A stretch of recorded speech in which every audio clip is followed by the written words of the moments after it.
and welcome back to the W Basketball Show. I'm your host, Lukas. It's been a while since I've recorded an episode, so maybe I'll just do a little situation report before I jump into this episode. God, I've already got a blooper.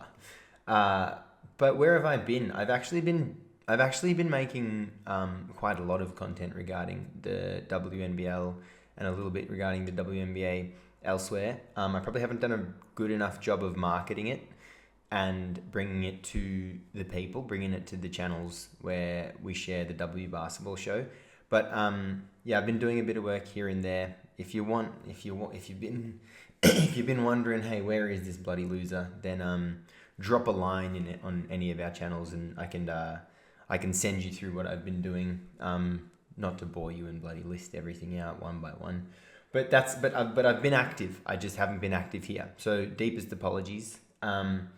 But let's just check in with the WNBL season. We're a tick over a third of the way through, closing in on halfway through the season, and the standings are looking eerily similar to last season. Even with all the off-season movement that we had. Yeah, the standings are looking very similar to last season. I probably won't go through every team. Oh, maybe I'll touch on every team. So I'll probably just go from who intrigues me the least to who intrigues me the most. So sorry, the Sydney Flames, but I'm just not too intrigued by what is going on in Sydney to start this WNBL season. There was a signing that parted ways on the eve of the season in Grace Berger, but I think what we were kind of expecting from Sydney has come to fruition. They're just missing that firepower. When they look good, they look really good, but that just isn't... They usually don't do that for a whole game. They go on these huge stretches where they're playing really well together and they're playing really good defensively, but they just don't have the firepower to kind of keep it up and maintain the momentum that they generate on that end of the floor. And yeah, that was definitely one of the criticisms of the team moving into the season. And I just suspected them and probably... Well, we'll get onto that. Actually, no, we'll jump onto that now. I think them and Adelaide will probably be duking it out at the bottom of the standings. Adelaide are now 3-7. They, of course, parted ways with Karen Mitchell, their head coach, heading into the season. She seemed to be doing a pretty good job from the outside, and Adelaide's handling of the situation on like a front office level was puzzling, to say the least. That's probably the kindest word you can use to describe it. But yeah, they kind of immediately went into damage control. We don't really know what's going on. Nothing has really come out. Their CEO, whose name escapes me at the minute, has done two interviews, one on radio, one on the pregame broadcast, and kind of said a lot without saying anything. But it seems as though, yeah, they've kind of been backtracking and covering themselves since that parting ways. Their play hasn't really changed whatsoever. Somebody alluded to on social media the way that the players were being treated, and potentially that it was no longer an environment that was conducive to player safety. I think that's been potentially disproven so far. Or you know what? Actually, we actually just don't know. And I'm not going to speculate on a situation that seems like it was quite... I don't know what the word is the word has escaped me right now, but a situation that was volatile. That's actually the exact word I was looking for. A situation that was likely volatile from more than 0 parties. It seems like more than one party. I think Adelaide will continue to fall in the standings, even though they've had some incredible play from their import, Sanaya Fegan, and Steph Talbot has just been back at her best. And it's been great to see that. Now, the team I think that would, fall down that end of the table next would be the Southside Melbourne Flyers. Pretty sure they were 3-3 after 6 games. They're now 3-6. it felt like they could have made more of that season start when all the other teams were kind of figuring themselves out. There's a clear, upper class this season with Townsville, Bendigo and Perth yet again. But yeah, there was a lot of inconsistency with the other 5 teams, and the team that had the consistency were the Flyers, and they didn't make the most of it. So it's only going to get harder from here for them. And their play has been, puzzling again, word of the day. But they just, as much as you want to get into the defense and the offense, and this player's not doing that, they just haven't figured it out. Like, they just haven't. If they were going to put the pieces together, it would have happened already. They do have this incredibly complementary lineup that they've been running with Rochi at the 1. Ted Reid is probably playing the 2. Izzy Bourne at the 3, Hayley Peters at the 4, and Kayla George at the 5. Now, you do have 3 threes from that 2 to 4 position, and that was working. That is their strongest lineup. McKenna Marissa, probably wanting a little bit more production out of her. I feel like she is the perfect complementary piece to Maddie Rochi in that backcourt, but it feels like with this move to the bench, it's a role that that Marissa really could have starred in, and that doesn't feel like it's happened so far. But the issues on this team extend far beyond her. Head coach Christy Harrower often cites physicality as them, that's the most common thing that she brings up in press conferences when she talks about the issues her team might be facing in a particular game, usually in a loss. Next, we have, so maybe I'll also re-categorize the way I'm ordering this. I'm probably ordering this from bottom of the standings to top, my projection of where the season will end up from bottom to top. So yeah, recap: Sydney last, Adelaide second last, Southside third last. Now, this 4 and 5 position is going to be probably the most interesting to watch for the rest of the regular season. I do have Geelong jumping up quite a bit. Geelong have won 3 out of 11 games, and they're sitting on 98%. They've had 2 blowout losses, and then 6 losses, all of which feel like they were either by 1 point or were in overtime. And that's reflected in their percentage. I think the issue that they've had, before Shyla Heal's return, which I don't know if that's been 2 or 3 games now, but they just didn't have enough bodies, good bodies. And then Gemma Potter goes down, Alyssa Pilley still circling a return. So yeah, they've missed that. What would you say? Like the top 7 of their players, they've been missing 3 for a majority of the season. You add Mackenzie Clinch-Hoycard to that at the start of the season, and yeah, you're talking about 3 of the top, let's say 3 of the top 8 players to be conservative, and then when Heel returns, Potter goes down, so you just kind of retain that 3 out of your top 8 players missing. So yeah, it's just it's been great to watch them galvanize, because it feels like this could have torn them apart and it grew them together. And they've just set this incredible foundation, and yeah, it gets to the end of the game and they just don't have that optionality. They don't have that wrinkle that they can pull with a substitution, change the dynamic of a game because those players aren't available. So hopefully they can finish off the season with a little more health. Potter will be out, but hopefully the rest of the team can have a healthy end to the season, because I would see them jumping up the standings. Because through that inconsistency at the start of the season, I think they probably have the most. Their record is probably reflective of having had the most inconsistency, and they're still right in that mix of those bottom 4 teams. They haven't fallen too far behind. They're a couple games behind Canberra, but they have so many games to make it up. And then to just jump up the ladder, I think, I'm probably not going to change the standings for the top 4 the rest of the way. The Capitals, I don't know how, again, like similar-ish to Geelong, I don't know how they didn't fall further behind. You would have probably hoped that Jade Melbourne would have just won a game off, the back of her own play, which she definitely did, like, in ways. But just you probably would have hoped for like a ridiculous game. Just burst out the gates with like a 25.8 assist game, which is a huge expectation. But she's the type of person that demands that sort of expectation. Now, with and without Zatina Akuso, it's night and day.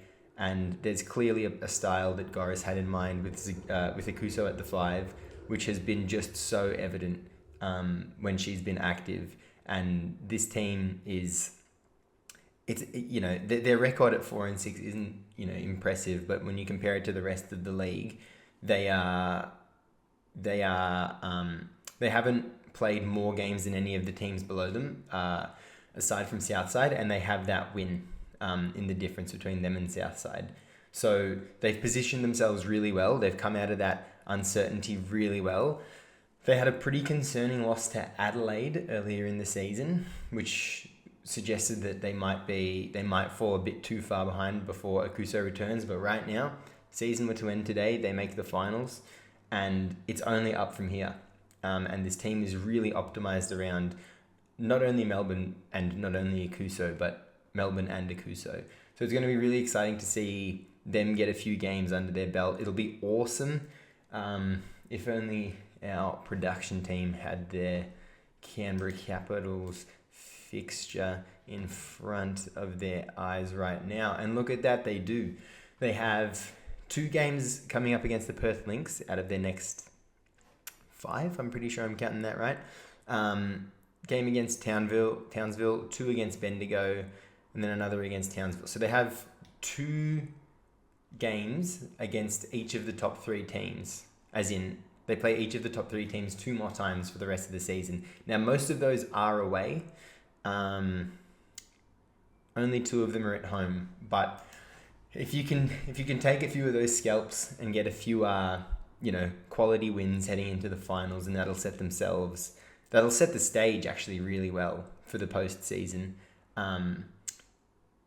Because they've been doing a really good job at connecting these wins and collecting them as well over the last couple of rounds. But yeah, if they can get a couple of those quality ones, it's kind of crazy to say, but if they can win 1 game against each of those top 3 teams, that would be something. They're definitely capable of doing that. But doing it is a different thing. And if they were able to do that heading into finals, that would be awesome. And if they could creep that record over into the positive, get more wins than losses, then that's definitely something they're on the path to doing right now. The Perth Lynx. We said goodbye to Brianna Turner and hello to Han Shu. When was that? 2 games ago. Han Shu has been incredible in her arrival to the WNBL. Ryan Petrick often spoke about how the Perth Lynx were playing Brianna Turner outside of her comfort zones, and they were playing her more in the mold of how they were going to use Han Shu rather than letting Brianna Turner be Brianna Turner. And I mean, Turner did a really good job in that role, but it did seem like this team was missing something. Now that Shu is in the mix, Petrick was playing the perfect system with Shu, and it's so handy that she is as efficient as she is at her size. Her offensive game it's pretty remarkable. She's not just a play finisher. She's hitting threes. She's hitting that mid range as well. So she just opens up the whole floor for a basketball team's offense, and the Perth Lynx do not need more space. So Shu is just creating more headaches, and she just complements and bolsters that team's identity, which is weird when you think about how fast they like to play and their run and gun style, to have a giant who's not the fleetest of foot.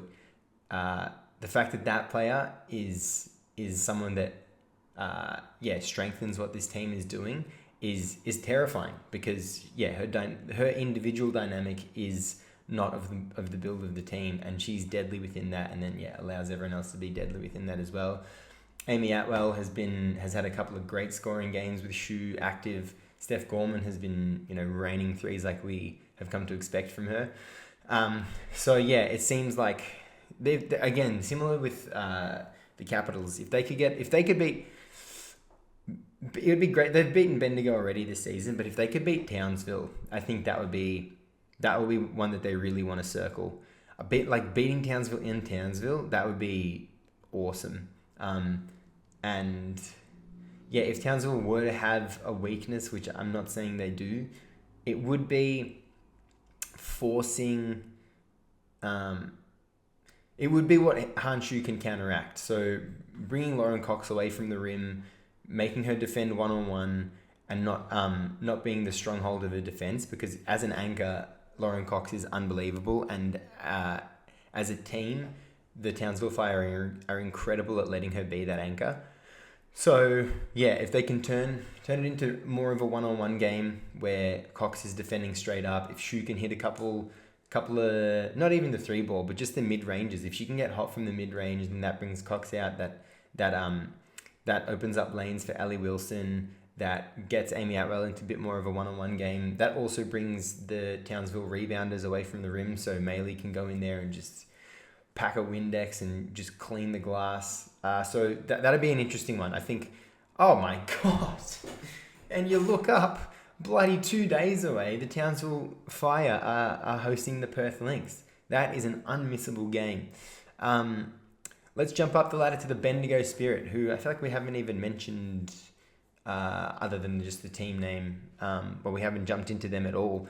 But what a team, man. I can't believe how resilient they've been in Tolo's incredible news that she's pregnant with her first child. Congratulations. And yeah, it's the fact that I think they've been without her for 2 or 3 games. Olivia Pollard has stepped into that role, and she's just, it's been her production off the rip has been incredible, coming off a pretty solid college career.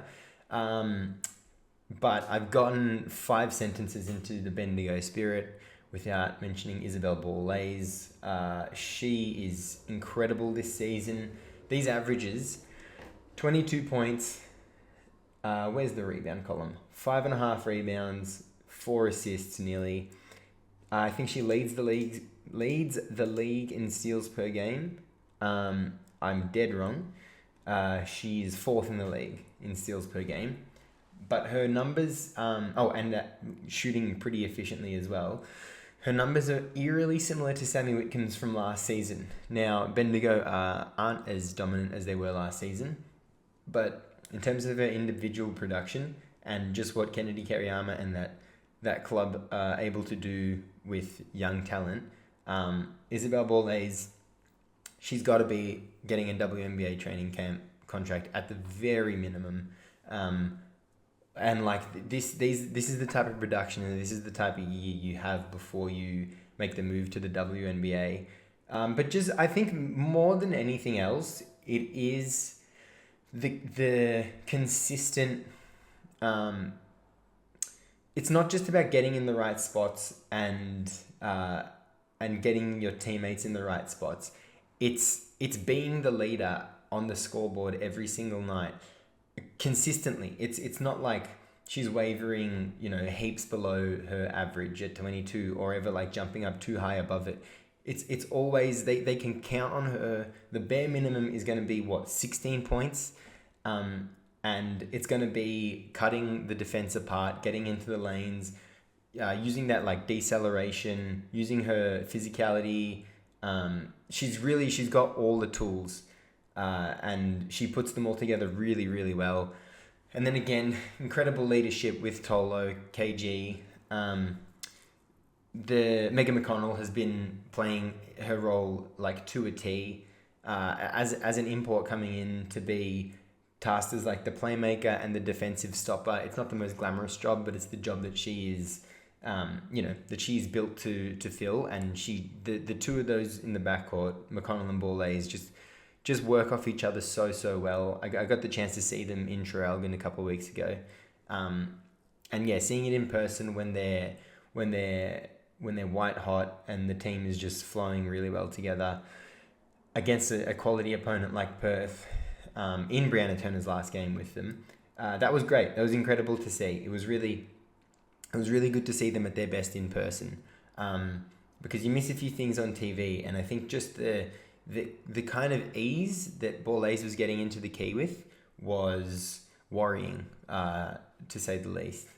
And the quality of shots that they're able to generate when they start to snowball and then that snowball starts to avalanche is second to none.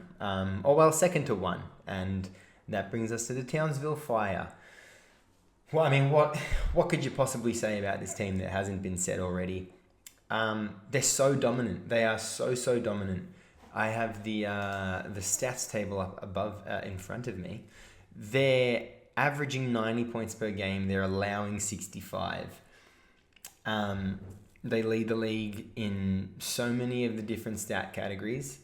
And I mean, I don't know. I don't even know what to say about this team. They're so good. There's no weaknesses.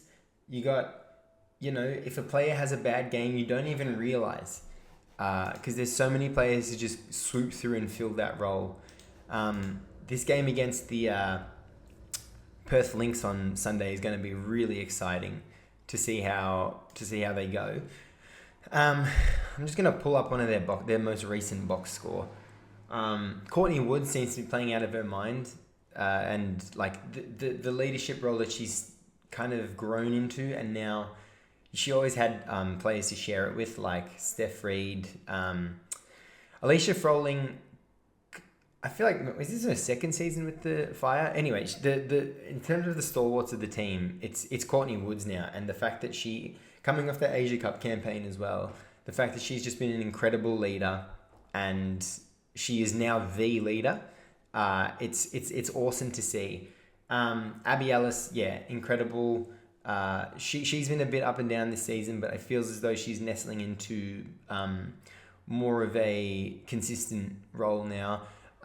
Mila Soa has just hit the ground running. Her offensive production has been pretty eye-opening, but the defensive side and how much chaos she causes, and how much how many play breakdowns she generates for her opponent, offensively, in terms of just cutting through opponents' defenses. She kind of is never thinking pass or shot. She's just thinking, how do I break this down? Their biggest superpower is they have Lauren Cox and Lucy Olsen coming off the bench. To have imports of that quality coming off the bench. Lucy Olsen played 41 WNBA games last season, and she's coming off the bench for this team. And I mean, Lauren Cox won the Defensive Player of the Year last year. So to have them coming off the bench, they've just accepted that role. The team is working so well. And Cox and Olsen just have absolutely no ego about it. And they're like, this team is unbelievable.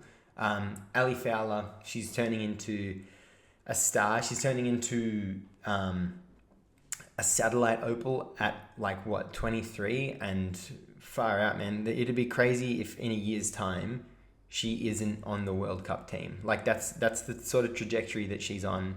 She fits well with every lineup. Player at the 3 or the 4, shoots threes, rebounds, passes, defends really well. Could be our best defender at that height for the Opals. Has a great attitude, the sort of player that can get 2 fouls in the first quarter, and the coach, the team, the fans just have absolutely no worries that she's going to get fouled out.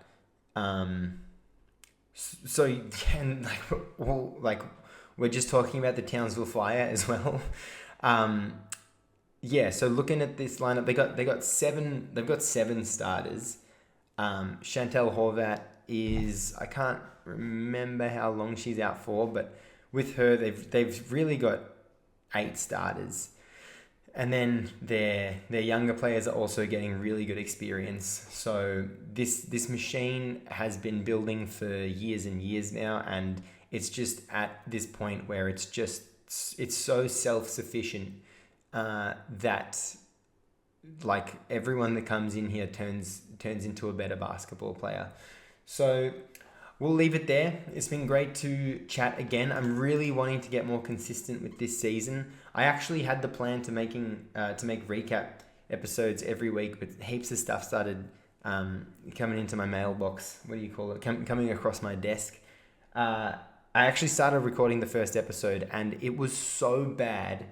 My recording, what I was saying was so bad that I just slammed my laptop shut, and I was like, I can't do this right now. I can't give the people this episode. It would be absolutely sacrilegious. So that aside, and since you didn't ask about that, hopefully I'll be in your ears again next week. I really wanted to get this out before this round starts.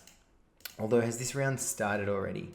Potentially this round might have started already. Either way, I wanted to get this out before the Capitals took on the Flyers tonight. Let's chat soon.